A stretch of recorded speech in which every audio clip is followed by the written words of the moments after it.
नमस्कार। इससे पहले हम लोग अध्याय सेकंड के सभी अभ्यास प्रश्न कर चुके हैं। उम्मीद है आप लोगों ने उसे देखा होगा और खुद भी करके देखे होंगे। आपके द्वारा व्हाट्सएप पर मिले हुए मैसेज के आधार पर कुछ एक उदाहरण भी आपको करवा रहा हूँ। उदाहरणों में आपको समस्या आ रही है तो हम लोग सभी उदाहरण टोटल उदाहरण करेंगे। एक से शुरू करते हैं। पहला उदाहरण है विद्युत क्षेत्र E 200 I cap plus 300 J cap. I cap J cap दिए, इसका मतलब हमें यह सदिश रूप में दिया हुआ है। स्थित एक क्षेत्रफल सदिश 5 × 10⁻³ जे कैप मीटर स्क्वायर, ये भी सदिश रूप में दिया हुआ क्षेत्रफल भी, से पारित विद्युत फ्लक्स ज्ञात कीजिए। इस चैप्टर में हमने जो पहला टॉपिक पढ़ा है वो विद्युत फ्लक्स का ही पढ़ा है। तो विद्युत फ्लक्स का सूत्र क्या होता है? विद्युत फ्लक्स का सूत्र होता है विद्युत फ्लक्स फाई बराबर होता है E vector dot S vector. ये हमने पढ़ा है। हमें दिया क्या है? प्रश्न में दिया हुआ है विद्युत क्षेत्र की value 200 I cap plus 300 J cap volt पर मीटर, और क्षेत्रफल सदिश की वैल्यू दी हुई है 5 × 10⁻³ जूल मीटर स्क्वायर। बहुत सिंपल क्वेश्चन है। इन दोनों का हमें डॉट प्रोडक्ट करना है तो इनका वैल्यू हम इसमें रख देते हैं। E की वैल्यू है 200 I cap plus 300 J cap dot 5 × 10⁻³ J cap. आपने 11th में डॉट प्रोडक्ट को समझा है, पढ़ा है, तो आपको पता है कि J कैप का J कैप के साथ डॉट प्रोडक्ट 1 होता है, बाकी सब के साथ ये 0 होता है। तो हम लोग अगर इनको गुणा करेंगे तो J का J के साथ ही गुणा होगा, J का I के साथ तो 0 हो जाएगा, तो इसे लिखेंगे भी नहीं। तो इसका इससे गुणा करते हैं तो 300 गुणा 5 × 10⁻³ J cap dot J cap, J cap dot J cap 1 हो जाता है। तो फाई इक्वल्स टू बढ़ेगा 5 × 15 100 गुणा में 10⁻³ ये 1 हो गया है। फाई इक्वल्स टू बढ़ेगा 1.5। मात्रक का विद्युत क्षेत्र की तीव्रता का जो मात्रक है वो है वोल्ट पर मीटर, और गुणा में हो जाएगा मीटर स्क्वायर, तो ये बढ़ेगा वोल्ट मीटर। तो ये समाप्त हुआ। दूसरा उदाहरण, एक समान विद्युत क्षेत्र E में एक बेलन इस प्रकार स्थित है कि इसकी अक्ष विद्युत क्षेत्र के अनुदिश है। कहने का मतलब एक बेलन है,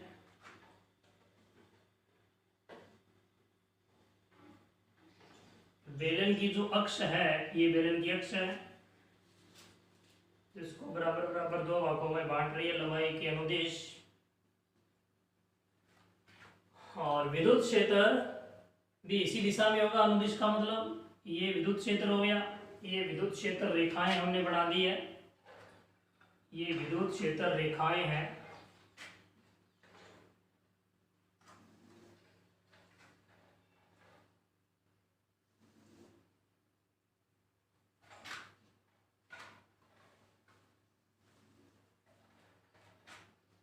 ये विद्युत क्षेत्र E, ये अक्ष के अनुदिश से विद्युत क्षेत्र रेखा है। और बेलन के टोटल 3 भाग हैं। एक तो ये वर्ताकार भाग S1, और ये वाला एक वर्ताकार भाग S2, और यह एक वक्र भाग S3। 3 भाग हैं। बिना किसी कैलकुलेशन के चित्र की ज्यामिति से अगर हम देखें तो जितनी बल रेखाएं इस बेलन में प्रवेश कर रही है, जितनी बल रेखाएं इस बेलन में प्रवेश कर रही है उतनी बल रेखाएं ही बेलन से बाहर निकल रही है। इसका मतलब प्रवेशित फ्लक्स और निर्गत फ्लक्स बराबर हैं। तो फ्लक्स का हम बीजगणितीय योग करेंगे तो नेट फ्लक्स क्या आ जाएगा? 0। क्वेश्चन यही हल हो चुका है कि कुल फ्लक्स क्या होने वाला है? 0 होने वाला है। लेकिन उसने हमें कहा कि प्रदर्शित कीजिए, मतलब गणितीय रूप से हमें ये बात वेरीफाई करनी है, प्रूफ करनी है। तो करते हैं। सर्वप्रथम हम लोग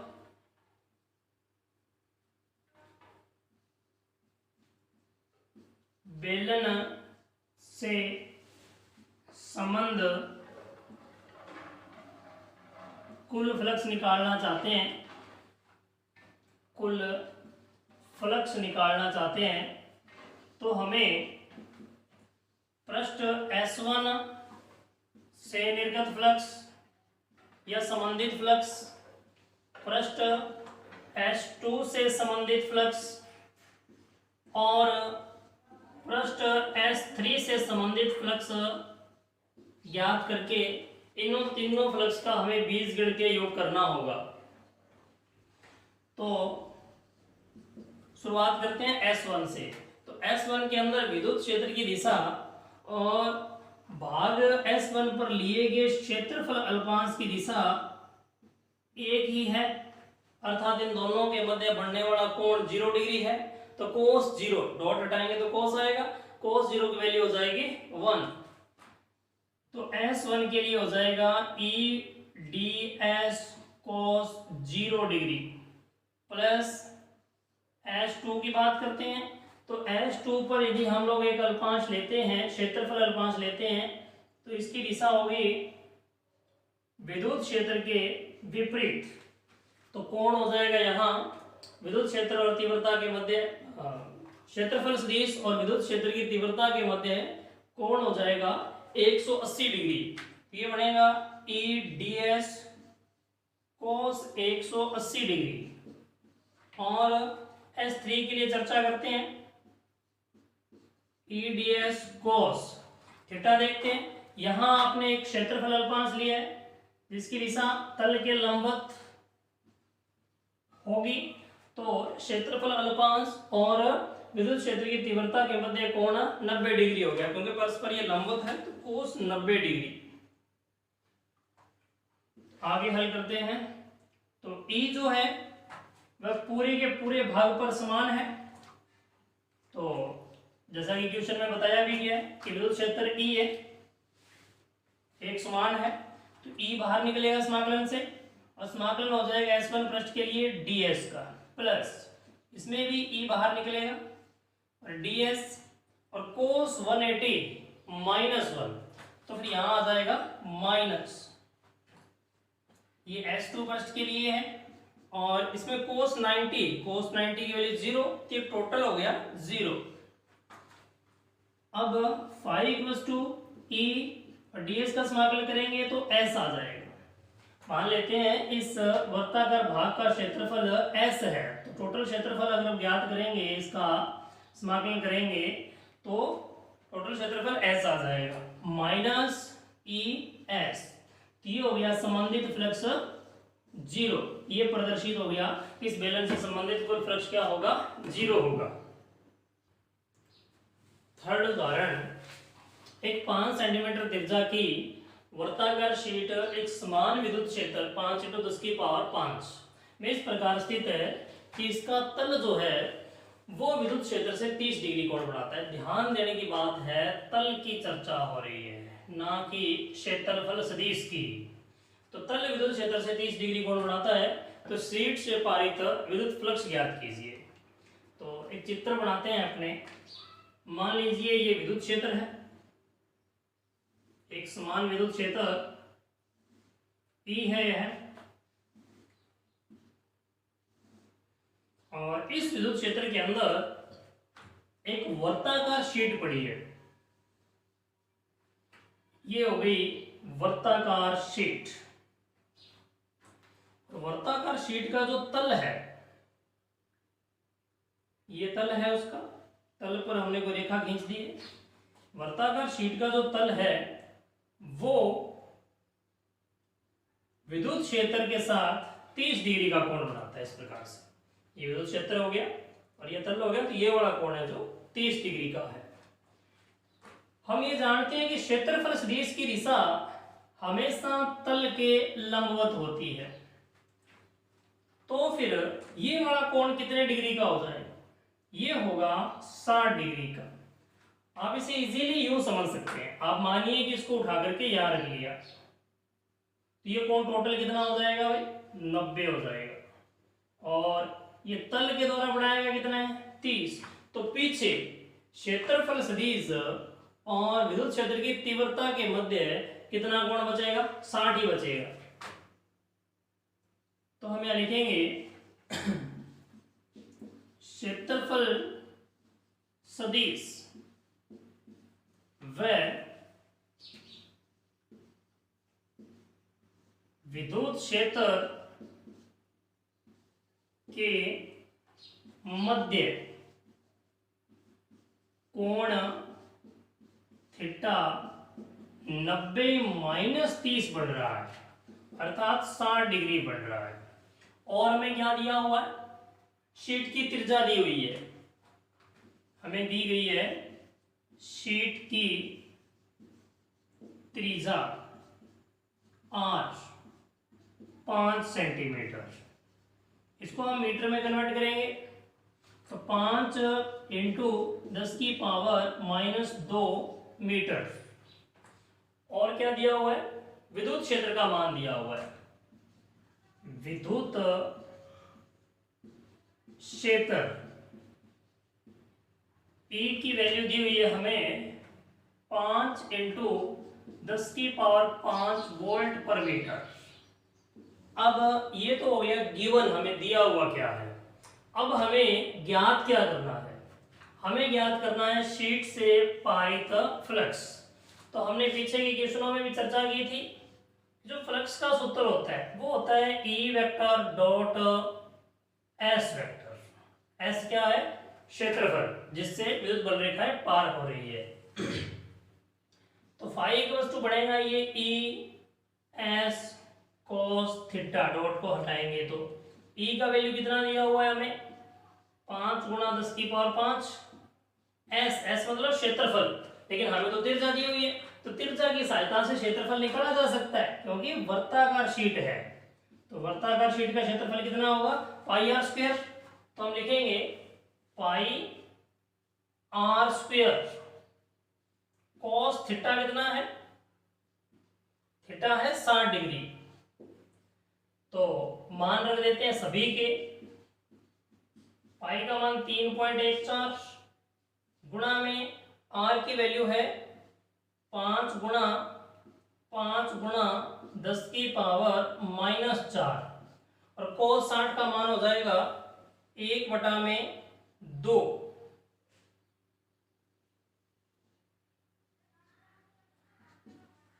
हल करते हैं, इसको गुणा कर लेते हैं तो 5 3 टाइम है, तो 5 को 5 से गुणा किया 25, 25 5 125 गुणा 3.14 गुणा 10 की पावर, इन दोनों को जोड़ेंगे तो प्लस की 1 बचेगी, बटा में 2 पड़ा है, तो 2 का 125 में भाग लगाते हैं तो ये आ जाएगा, आधा करना है इसका तो 62.5 गुणा 3.14 गुणा 10, और इसको हल करेंगे, इनको गुणा करेंगे तो 1.96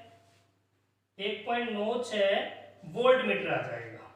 ये हो गया इससे वर्ताकार शीट से, इनको गुणा करेंगे तो आएगा 1.96 गुणा 10 की पावर 3 वोल्ट मीटर।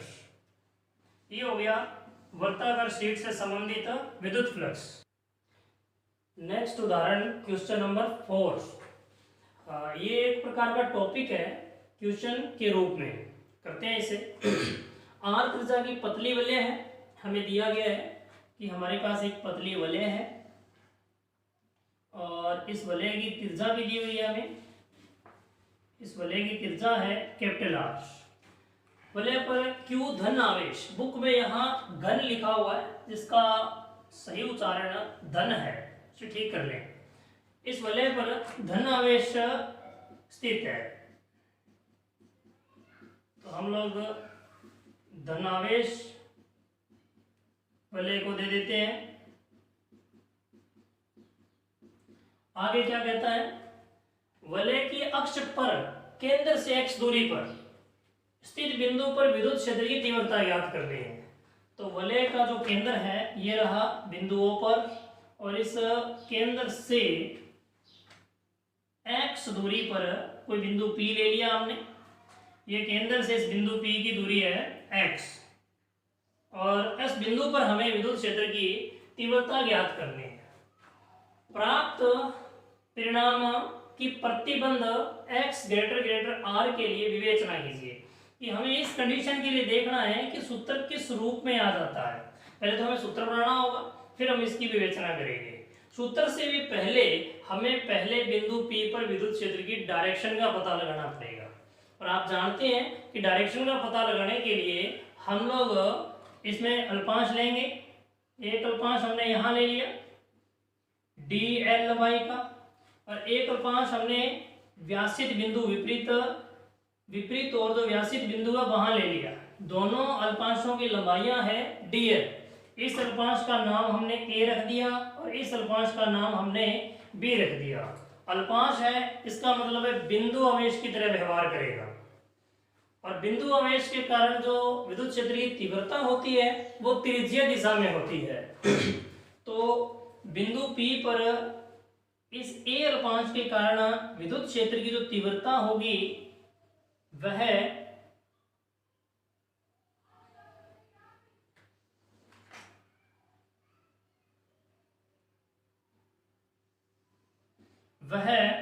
AP दिशा में होगी। इस अल्पांश के कारण विद्युत क्षेत्र की तीव्रता AP दिशा में होगी। मान लेते हैं यह DE1 है, पहला अल्पांश है DE1 नाम दे दिया हमने। इसी प्रकार जो बिंदु B पर अल्पांश पड़ा है, जो अल्पांश B है, जो अल्पांश B है उसके कारण विद्युत क्षेत्र की तीव्रता BP दिशा में होगी, जिसको हमने DE2 नाम दे दिया। अब एक ही बिंदु पर दो दिशाएं तो हो नहीं सकती, इसका मतलब इन दोनों तीव्रताओं को हम घटकों में वियोजित करेंगे। तो घटकों में वियोजित करने से पहले हम लोग इस कोण को थीटा मान लेते हैं, तो ये कोण भी थीटा हो जाएगा, क्योंकि ये दोनों त्रिभुज आप देख सकते हैं समरूप हैं। तो OP को आगे बढ़ाते हैं, ये थीटा है तो ये भी थीटा और ये भी थीटा। तो फिर DE1 और DE2 के घटक बनेंगे DE1 cos थीटा और DE2 cos थीटा, जो कि सेम डायरेक्शन में एक ही दिशा में है, तो दोनों जुड़ जाएंगे। लेकिन DE1 का साइन का घटक और DE2 का साइन वाला घटक एक दूसरे के विपरीत होंगे। यदि इन दोनों का परिमाण समान हो तो एक दूसरे को निरस्त कर देंगे, और ये तो जुड़ ही रहे हैं। तो इनके परिमाण को चेक करते हैं कि समान है या नहीं है। परिमाण चेक करने के लिए हम अल्पांश A पर आवेश निकाल लें पहले। तो DQ और कितना होगा लैम्डा गुणा में DL। ये लैम्डा क्या है? ये लैम्डा है इस वलय पर आवेश घनत्व, रेखीय आवेश घनत्व। रेखीय आवेश घनत्व की परिभाषा से हमने इस अल्पांश पर आवेश निकाल लिया है। तो अल्पांश B समान लंबाई का लिया है हमने, तो उस पर भी आवेश इतना ही होगा। दोनों अल्पांशों पर आवेश क्या होगा? समान होगा। हम लोग विद्युत क्षेत्र की तीव्रता निकाल रहे थे, तो अल्पांश A के कारण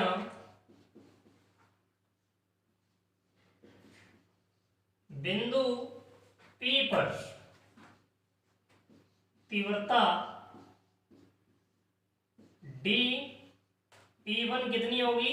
बिंदु आवेश है तो इस दूरी को अपने R मान लेते हैं। अल्पांश एक बिंदु आवेश है, तो बिंदु आवेश के कारण तीव्रता का सूत्र होता है Q/4 4 pi epsilon naught R square. D Q अल्पांश का आवेश है जो लैम्डा डीएल होगा, ये होगा lambda DL upon 4 pi epsilon naught R square. ये हो गया अल्पांश ए के कारण बिंदु पी पर विद्युत क्षेत्र। अब हम बात कर लेते हैं अल्पांश बी की। अल्पांश बी के कारण पी पर विद्युत क्षेत्र की तीव्रता dE2 कितनी होगी? यह होगी lambda DL 4 pi epsilon naught R square, क्योंकि ये दूरी भी तो आर होगी। अगर दोनों त्रिभुज समरूप है और सर्वांग सम भी है ये, तो फिर ये दूरी भी आर हो जाएगी। तो ये जो है ये है अल्पांश बी के कारण बिंदु पी पर तीव्रता। आप देख सकते हैं कि दोनों के परिमाण समान हैं, तो हम कह सकते हैं अतः अल्पांश ए के कारण तीव्रता का परिमाण और अल्पांश बी के कारण तीव्रता का परिमाण समान है। अगर dE1 और dE2 दोनों परिमाण में समान है तो sin थीटा भी समान है। इसका मतलब dE1 sin थीटा और dE2 sin थीटा ये घटक एक दूसरे को निरस्त कर देंगे और इन दोनों के कारण परिणामी विद्युत क्षेत्र की तीव्रता होगी। इसी प्रकार से हम पूरी वलय को इस प्रकार के अल्पांश युग्मों में बांट सकते हैं और इन सभी अल्पांश युग्मों के कारण विद्युत क्षेत्र की तीव्रता बिंदु P पर OP दिशा में ही होगी और इन सभी अल्पांश युग्मों के कारण तीव्रता का हम योग कर देंगे तो यहां पर परिणामी तीव्रता आ जाएगी। तो करते हैं आगे।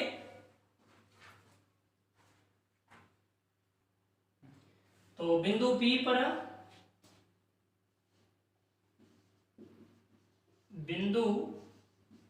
पर परिणामी तीव्रता निकालनी है यदि, तो हमें अल्पांश के कारण जो तीव्रता है dE cos थीटा उसका समस्त लंबाई के लिए, पूर्ण लंबाई के लिए समाकलन करना पड़ेगा, क्योंकि बिंदु P पर इस घटक का कोई योगदान नहीं है, क्योंकि ये तो निरस्त हो रहे हैं, केवल और केवल इन्हीं घटकों का योगदान है। तो एक अल्पांश के कारण तो dE cos थीटा है और उस एक अल्पांश का हम समाकलन करते हैं टोटल लंबाई के लिए, तो फिर टोटल लंबाई के लिए तीव्रता आ जाएगी।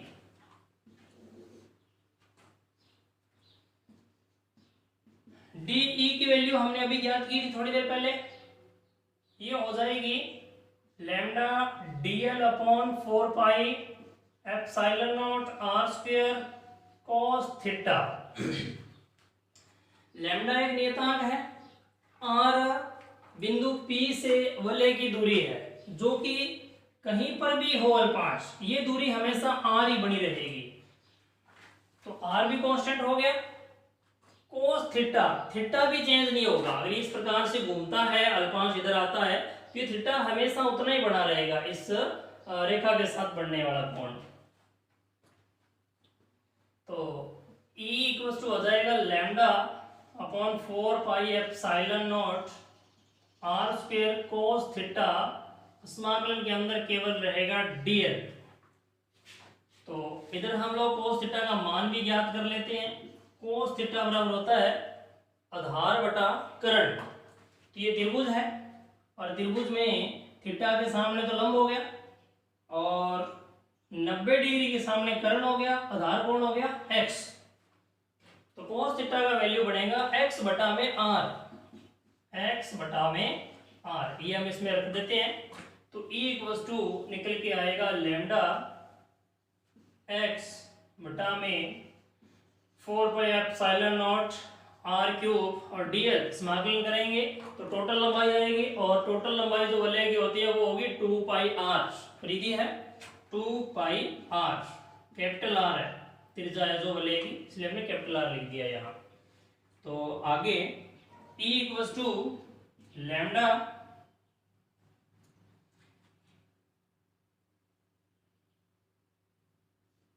2 पाई आर एक्स अपॉन में 4 pi epsilon naught R cube. R का भी हम मान निकाल सकते हैं। आर का मान कैसे आएगा? आर कर्ण है तो कर्ण बराबर रूट लंब स्क्वायर प्लस आधार स्क्वायर। तो आर बराबर वैल्यू आएगी root X square plus capital R square. ये वैल्यू हम इसमें रखेंगे तो ये बनेगा E equals to 2 pi lambda R X upon 4 pi epsilon naught X square plus R square की पावर 3/2।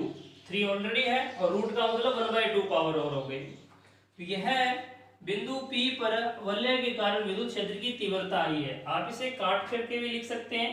ये 2 से इसको काट दें, पाई को पाई से काट दें। मैंने इसलिए नहीं काटा है क्योंकि 1/4 पाई एप्सिलॉन नॉट को हम k से रिप्रेजेंट कर सकते हैं इस प्रकार से 2 pi k lambda R X upon में X square plus R square की पावर 3/2 ऐसे लिख सकते हैं।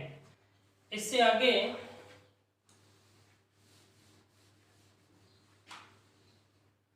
देखिए लैम्डा हमारे द्वारा माना हुआ है। लैम्डा हमें क्वेश्चन में कहीं दिया हुआ नहीं है। तो जो फाइनल आंसर निकाला जाएगा तो उस लैम्डा को आपको वहां से रिमूव करना पड़ेगा। तो क्वेश्चन में दिया गया है क्यू दिया हुआ है तो लैम्डा को क्यू के पदों में लाइए। तो देखिए रेखीय आवेश घनत्व के लिए आप जानते हैं रेखीय आवेश घनत्व लैम्डा के लिए आप जानते हैं दिया गया आवेश बटा में लंबाई। तो कितनी लंबाई है? 2 पाई आर। 2 pi R. तो लैम्डा का ये है वैल्यू, आप इस सूत्र में रख दीजिए तो लैम्डा यहां से गायब हो जाएगा। तो जैसे देखिए E इक्वल्स टू 2 पाई के लैम्डा का वैल्यू क्या है? Q upon 2 pi R. 2 pi R lambda के बाद में आर एक्स और अपॉन में क्या बच गया? X square plus R square की पावर 3/2। अब जो कट रहे हैं हम काट देंगे। 2 पाई और आर कट रहा है तो बचता क्या है? E इक्वल्स टू हमारे पास बचेगा K Q X upon X square plus R square की पावर 3/2। यह हमारा फाइनल आंसर हुआ। अब हमें प्रतिबंध दिया गया है कि x ग्रेटर r के लिए इस सूत्र को आप देखिए किस रूप में आता है।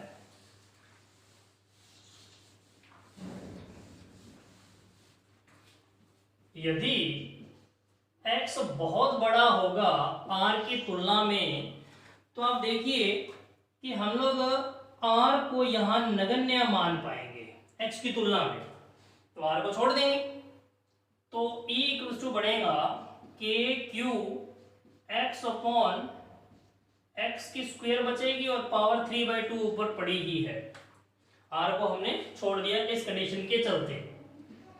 तो E इक्वल्स टू के क्यू अपॉन एक्स की पावर 3 इसको हल करने पर, और E इक्वल्स टू बढ़ेगा के क्यू अपॉन एक्स स्क्वायर। यह के क्यू अपॉन आर स्क्वायर के रूप में है। आप याद कीजिए बिंदु आवेश के कारण विद्युत क्षेत्र की तीव्रता का सूत्र, बिंदु आवेश से अगर यहाँ O पर बिंदु आवेश स्थित होता और बिंदु P पर हमें तीव्रता निकालनी होती तो क्या यही सूत्र होता? यही सूत्र होता। इसका मतलब ये हुआ कि वलय के केंद्र से अधिक दूरी पर अगर तीव्रता हमें ज्ञात करनी है तो वलय इस प्रकार से व्यवहार करती है कि मानो उसका समस्त आवेश उसके केंद्र पर ही स्थित हो, अर्थात बिंदु आवेश की तरह व्यवहार करती है। Next question number 5। एक समान रूप से आवेशित एक वलय दी हुई है, पीछे वाले टॉपिक की तरह समान रूप से आवेशित है।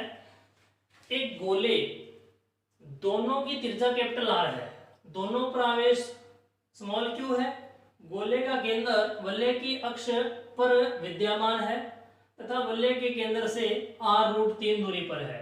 गोले वलय के मध्य विद्युत बल ज्ञात कीजिए। हमें दिया गया है कि एक वलय है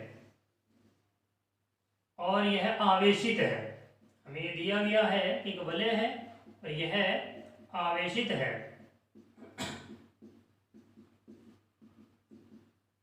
ये इसका केंद्र हो गया और ये इसकी अक्ष हो गई, और इस वलय की अक्ष पर ही इसी के समान त्रिज्या का एक गोला स्थित है।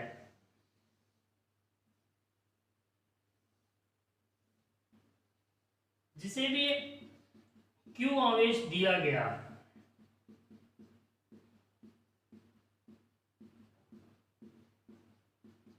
पीछे के टॉपिकों के माध्यम से यह समझ चुके हैं हम लोग कि गोलीय आवेश एक बिंदु आवेश की तरह व्यवहार करता है बाहर किसी बिंदु के लिए, और वलय के कारण यहाँ कितनी तीव्रता होगी वो हम लोग न्यूमेरिकल नंबर 4 में अभी अभी समझ चुके हैं। तो इसे Q आवेश दिया गया है, इसकी त्रिज्या कैपिटल R दी गई है, इसकी त्रिज्या भी कैपिटल R दी गई है, और इनके बीच की दूरी x हमें दी गई है r√3। तो गोले पर वलय के कारण तीव्रता हमने पीछे वाले क्वेश्चन में ज्ञात की है। कितनी होगी? के क्यू एक्स अपॉन में r² प्लस x² की पावर 3/2। x क्या है? गोले की केंद्र की दूरी है वलय के केंद्र से, ये O मान लेते हैं, ये O' मान लेते हैं, O के बीच की डिस्टेंस है x, जिसकी वैल्यू हमें दी हुई भी है क्वेश्चन के अंदर। तो गोले पर लगने वाला विद्युत बल कितना होगा? विद्युत बल F होगा Q इंटू E। E गोले पर तीव्रता है वलय के कारण और Q गोले पर आवेश है। तो F equal to Q, E की वैल्यू है K Q X upon r² plus x² की पावर 3/2। x की वैल्यू दी हुई है वो इसमें रख देते हैं। तो F इक्वल टू के क्यू² x की वैल्यू है r√3 upon r² plus r√3 का स्क्वायर पावर 3/2। अब इसको हल कर देते हैं। तो F इक्वल टू के क्यू² r√3 के क्यू² r अपॉन में इन दोनों में r² कॉमन है, r² को बाहर निकाल देते हैं। तो r² बाहर जाएगा तो स्क्वायर 1/2 से कट जाएगी, 3 पावर बच जाएगी, और इस ब्रैकेट के अंदर बचेगा 1 प्लस √3 का स्क्वायर करेंगे तो 3 आ जाएगा, और पावर है 3/2। तो F इक्वल टू ये r इससे कट भी जाएगा, √3 के क्यू² अपॉन r²। ये 4 की पावर 3/2, 4 की पावर 3/2 का मतलब हो गया 2 की पावर 3। आप हल करके देख सकते हैं। तो 2 की पावर 3 का मतलब हो गया 8। तो बल की वैल्यू निकल के आती है √3 अपॉन 8 के क्यू² अपॉन r²। ये हो गया वलय के कारण गोले पर लगने वाला बल। नेक्स्ट क्वेश्चन हमें दिया गया है 0.03 मीटर त्रिज्या का गोलीय पृष्ठ। ये रहा गोला, गोलीय पृष्ठ हो गया इसका ये, और इस गोलीय पृष्ठ की जो त्रिज्या दी गई है हमें, वो दी गई है 0.03 मीटर। आगे पढ़ते हैं क्वेश्चन को। केंद्र पर 7.6 मिली कूलाम आवेश स्थित है, मतलब इसका जो केंद्र है गोलीय पृष्ठ का, वहां पर आवेश Q की वैल्यू दी गई है हमें 7.6 मिली कूलाम। गोलीय पृष्ठ से संबंध विद्युत फ्लक्स पूछा गया है। देखिए गोलीय पृष्ठ खुद गाउसीय पृष्ठ का काम करेगा क्योंकि इसने परिबद्ध कर रखा है कुल आवेश को।